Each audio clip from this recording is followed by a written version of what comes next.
अखण्डमण्डलाकारं व्याप्तं येन चराचरं तत्पदं दर्शितं येन तस्मै श्री गुरवे नमः। अज्ञानतिमिरान्धस्य ज्ञानाञ्जनशलाकया चक्षुरुन्मीलितं येन तस्मै श्री गुरवे नमः।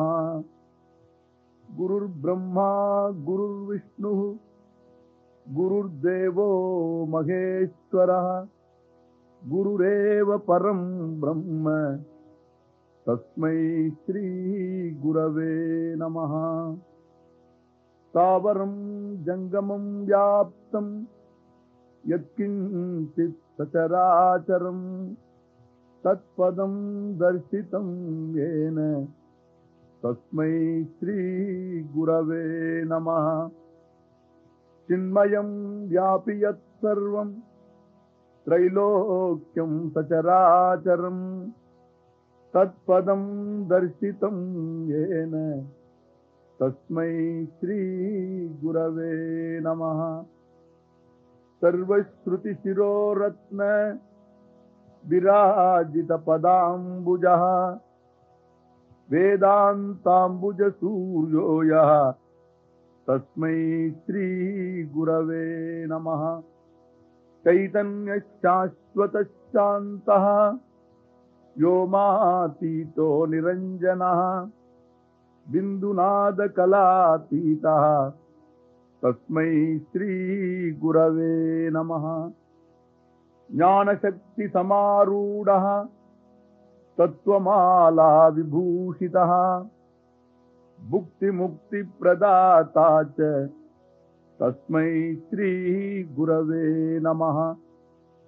अनेक जन्म संप्राप्त कर्मबंध विदाहिने आत्मज्ञान प्रदानेन तस्मै श्री गुरवे नमः।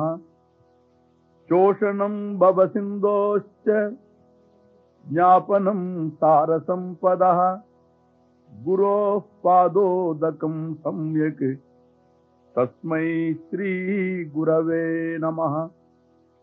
न गुरोरधिकं तत्त्वं न गुरोरधिकं तपः तत्त्वज्ञानात् परं नास्ति तस्मै श्री गुरवे नमः। मन्नाथ श्री जगन्नाथः मद्गुरु श्री जगद्गुरुः मदात्मा सर्वभूतात्मा तस्मै श्री गुरवे नमः। गुरुरादिरनादिश्च गुरुः परमदैवतं गुरोः परतरं नास्ति तस्मै श्री गुरवे नमः। त्वमेव माता च पिता त्वमेव त्वमेव बन्धुश्च सखा त्वमेव त्वमेव विद्या द्रविणं त्वमेव त्वमेव सर्वं मम देव देव त्वमेव सर्वं मम देव देव।